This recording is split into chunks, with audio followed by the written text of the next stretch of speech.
name is Bree, and I'm your nurse for today, and we're going to discuss gastric reflux disease, which is GERD, and peptic ulcer disease, which is PUD. Hi, it's me again, Bree, and I'm here to discuss gastric esophageal reflux disease, which is GERD, also known as acid reflux. So here's what normally would happen. So the food would be ingested. I'm going to discuss the pathophysiology, I'm sorry. So here is what would normally happen. The food would be digested into the esophagus, which goes from the diaphragm. The LES is what opens this part of it for it to be digested and to go into the stomach, which just normally goes into the regular acid that the stomach contains, which digests is pretty normal. Now what happens is that this part, the LES, becomes weak. So the stomach acid that the stomach contains would go up into the esophagus, which then causes acid reflux. Now, what can also come from the acid reflux is the hiatal hernia, which they are known of and pretty much have knowledge of because they don't know why GERD happens. So basically what happens, it happens before the diaphragm, and it's inflammatory in there, so the hernia just causes the reflex, the acid reflux right there. Now, I'm going to go into the signs and symptoms. Some signs and symptoms from this acid going up is aspiration pneumonia. What basically happens is because of the acid going into the esophagus, which can go into the lungs, which we all have some type of knowledge of, which causes aspiration, and aspiration can go into pneumonia. What you can see from a potential person who that happens to is chest pain, difficulty swallowing, burning sensation in the chest, regurgitation of foods, sensation of a lump in your throat. Now, people who this particularly happens to is like overweight people or people who are pregnant. They also sometimes get GERD. Alcohol use, people who smoke, and certain foods that are associated with it that can cause GERD is spicy foods, of course, chocolate, citric fruits, drinks with caffeine, and garlic and onions. And now we're going to show a video of what potentially that will look like if a patient would come in that potentially has this disease. Come in. Hi. Hello. Hi. My name is Blessy. I'm going to be a nurse today. Okay. Can you verify your name and date of birth? Sure. It's Sonali Lakey, 09/17/95. Okay. I'm going to, so before we start, have your vitals not taken? Yes, the nurse before she took on my vitals. Okay. Mm-hmm. So I'm going to start with your some questions, which is related to your past medical and surgical history. Okay. So now, should we start? Yeah, we can start. Okay. Are you currently taking any medication? Nothing really. I mean, I sometimes take over-the-counter like ibuprofen because I have MS, multiple sclerosis. But besides that, that's really it. Do you have any past surgeries? No past surgeries, no. Any allergies to medications? No, not that I know of. Do you have any family history of cancer or any cardiac problems such as hypertension? Both my parents have hypertension. Any stroke or high cholesterol? Both my parents have high cholesterol, and my dad has diabetes. Okay. Do you smoke? No, I do not. Okay. I know you mentioned the multiple sclerosis. Any other chronic problems you have?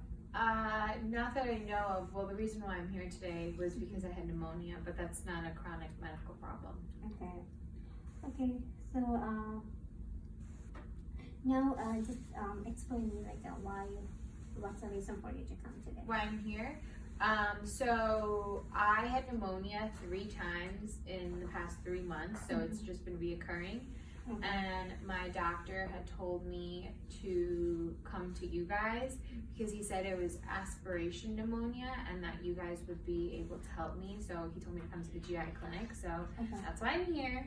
I don't really understand how pneumonia would be related to my stomach, but he told me to come here and you guys would explain like what to do further. Okay. Other than ibuprofen, are you able to remember any other over-the-counter medications you have used? I've used Pepsid a couple of times because sometimes my stomach feels a little weird and then I feel like a burning in my throat. So my mom told me I should take Pepsid and that's what I did. Okay. Yeah. So I'm going to ask some questions about your culture and your eating pattern. Okay. So what type of food do you usually eat? So I come from an Indian family and I live with them. So we eat a lot of Indian food. It's really yummy. You should try it if you haven't. And yeah, that's the kind of food that I eat. Indian food is known to be pretty spicy. So I eat that pretty often. Do you eat it really often? Do you dinner? Yeah. Breakfast? Yeah, basically for dinner and lunch, mostly dinner because when I come home, I eat what my mom cooks and she cooks Indian food. So yeah. Do you usually eat like before you go to bed or? Yeah, I probably eat dinner around 9 and then I go to bed around 10. So I eat pretty late. I bet like close to my bedtime.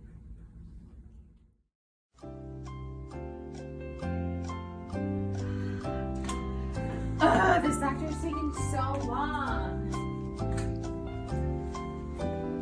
I'm so frustrated. Good evening. Hello. How are you doing? I'm okay. How are you? I'm good. My name is Annie. I'm taking over for Blessy. I'll be the night nurse. Oh, okay. Wow, it's nighttime already? It is. It's crazy. Time flies when you're having fun. Oh, yeah. Okay, so the doctor has diagnosed you with GERD. Are you familiar?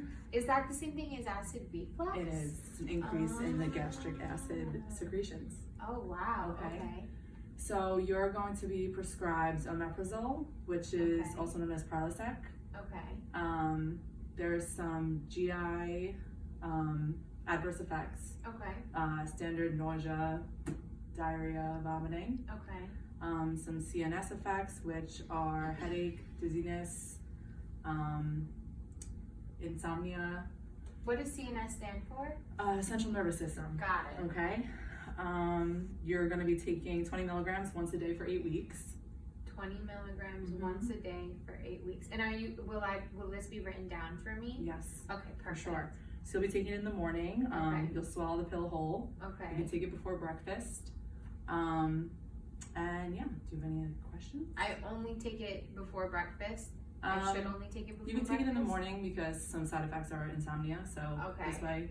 Is there anything that I need to monitor? Okay, so some things you would want to monitor for if you're continuously taking the omeprazole and you still have some symptoms or chest pain, the omeprazole can mask some underlying conditions. So if you feel as if you're still uncomfortable, you just want to come into the doctor so we can make sure that it's nothing else. Okay. I do want to mention that omeprazole is a proton pump inhibitor, which will just block or suppress the gastric acid secretions. Okay.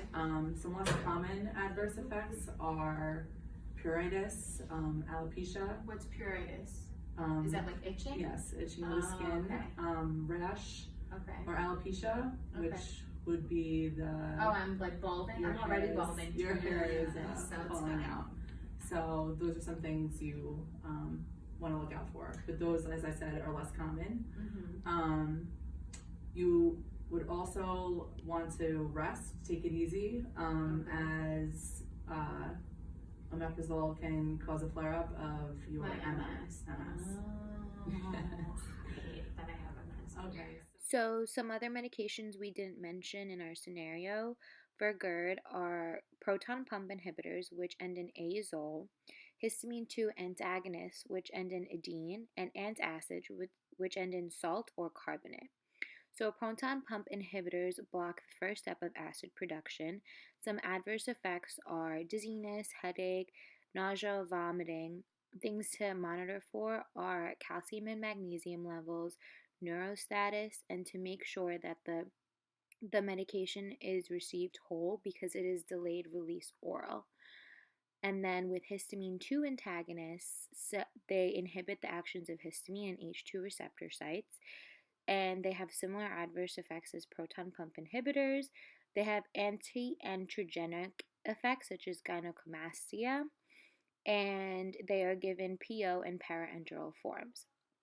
It is important to mention that nizatidine is a drug of choice for liver dysfunction, and to monitor kidney and liver function tests for all other histamine 2 antagonists that are prescribed to the patients. Lastly, we have antacids, which end in salt or carbonate. An example is Alka-Seltzer. So they neutralize stomach acid by direct chemical reaction. A major adverse effect is acid rebound, so the acidity can come back if taken frequently. Other effects are gastric rupture, constipation, alkalosis, and then depending on what type of antacid you take, there are different electrolyte imbalances.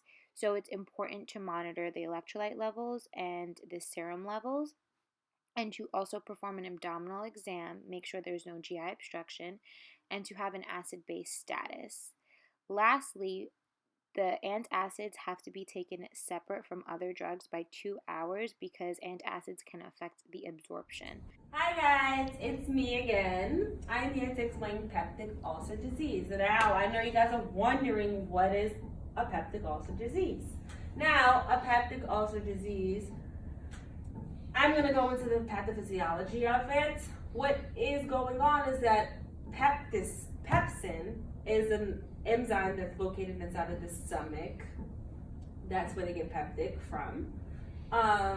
Basically can cause the ulcer, which can deteriorate the stomach inner layer, which is right here.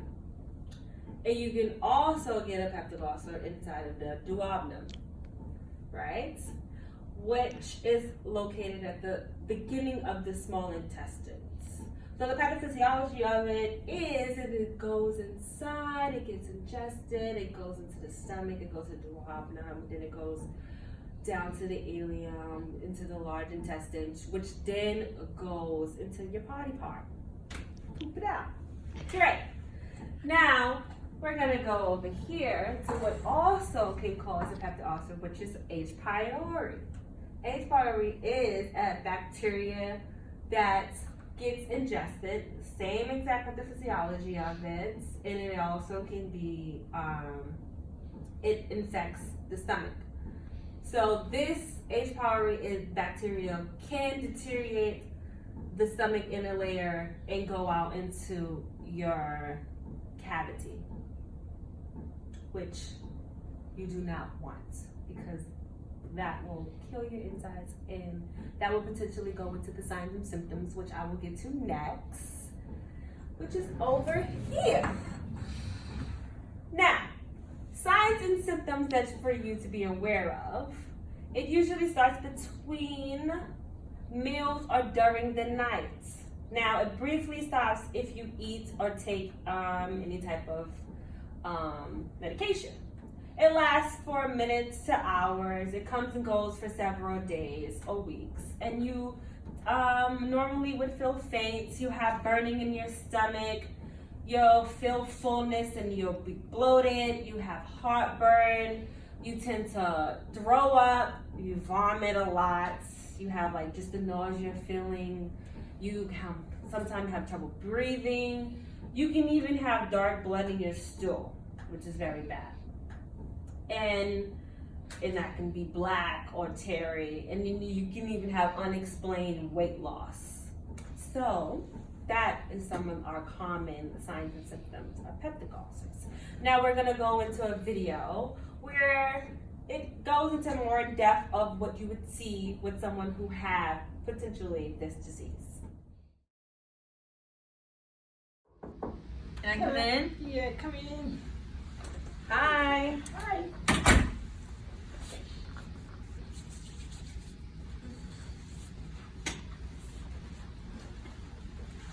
My name is Evelyn. I'm gonna be your RN today.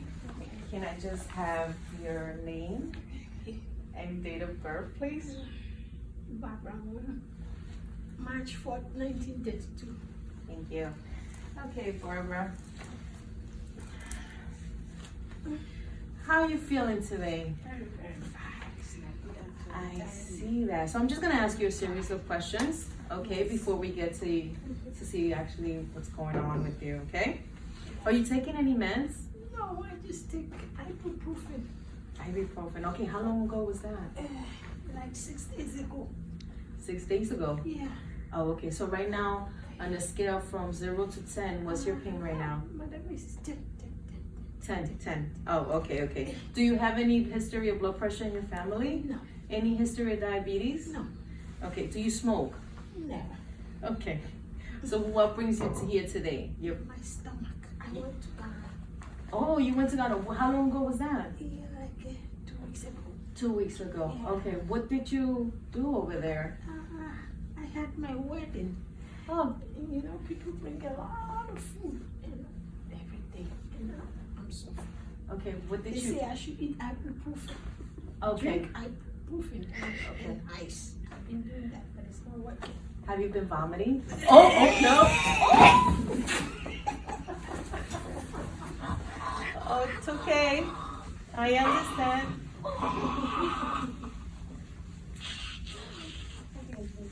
It's okay.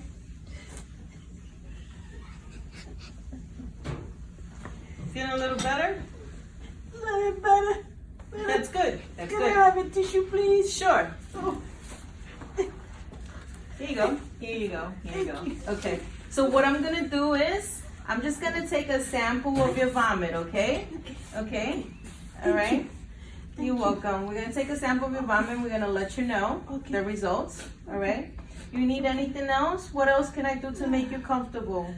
can I get some ice? You will. You will get some ice, okay? You should just have a seat because I don't want you to fall, okay? Besides vomiting, have you been any diarrhea? Yeah. Oh, good. Okay. Okay. Do you feel like you need to go now? No. No? I feel Okay. nauseous. Okay. I'm gonna tell the doctor. Okay. I'm just gonna take this with me because I need it. Help me. I'm gonna help you. I'll be right back. Okay.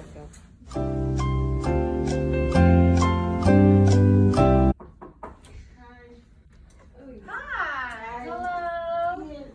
My name is Sonali. I'm just going to be your night nurse for today, okay? I'm replacing Evelyn. Okay?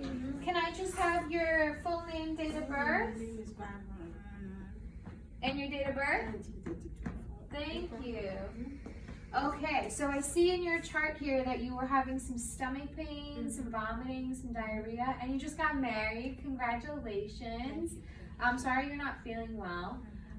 So we tested your vomit, and we saw that it was very acidic. It was very high in acidity, and someone came in to take your x-rays earlier. Okay, so in your x-rays it shows that you have a peptic ulcer. And so do you know what that is? Okay, so a peptic ulcer is kind of like a sore in the lining of your stomach, and sometimes in your intestines. We tested your vomit, and we also see that you have H. pylori, which is kind of like an infection that's going on. That's usually caused by eating things that have bacteria in it. So you mentioned that you were out of the country, and sometimes things aren't as clean when you're abroad, so you probably ate something that had some type of bacteria, and now you have H. pylori. So a common cause of peptic ulcer disease is H. pylori. So we're going to treat you. So this is what the doctor told me. So the doctor has ordered ranitidine, which is also called Zantac. It's over the counter. And basically what it does is it blocks the release of hydrochloric acid. Okay? So I can still drink ice? Yeah, you can have ice. Yes, 100%. If that's helping you, you can have ice.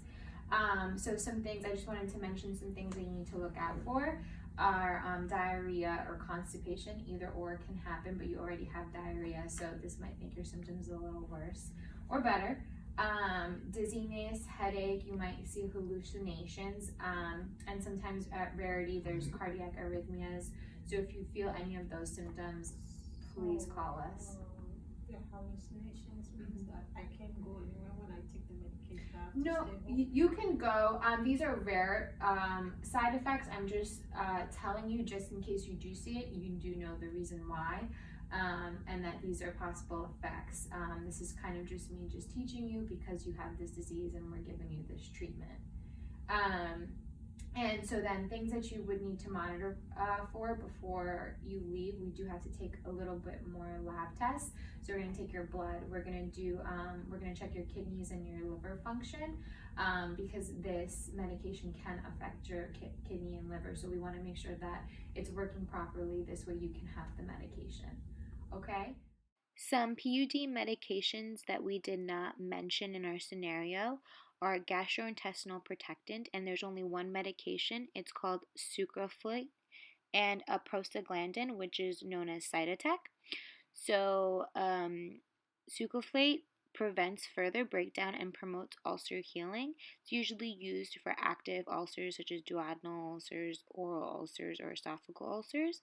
Some adverse effects are dizziness, vertigo, diarrhea, indigestion, and a rash. It is important to monitor aluminum levels, especially for patients in renal failure. And some drug-to-drug interactions are with aluminum salts, which can lead to an aluminum toxicity.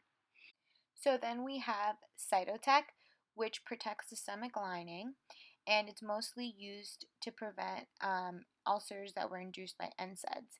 Some adverse effects are mainly GI, so nausea, vomiting, diarrhea, and then GU, excessive bleeding, miscarriage, and dysmenorrhea.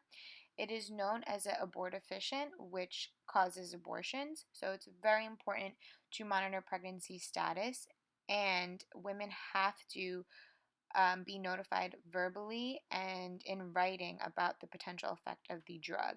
It is also important to monitor renal and hepatic levels. Lastly, histamine 2 antagonists, proton pump inhibitors, and antacids, which were all mentioned before, are used to treat PUD as well. And then another thing is that because it is also available over the counter, sometimes you might have these symptoms of more stomach pain, and it can mask another underlying cause. So if your symptoms don't relieve within a certain period of time, we really do advise you that you follow up with us. So am I going home today? Yes, after your blood is drawn, because we need to test your liver and your kidney function. Okay? Do you have any questions? And I know you just got married, so please use contraceptives because you cannot take this medication while you're pregnant.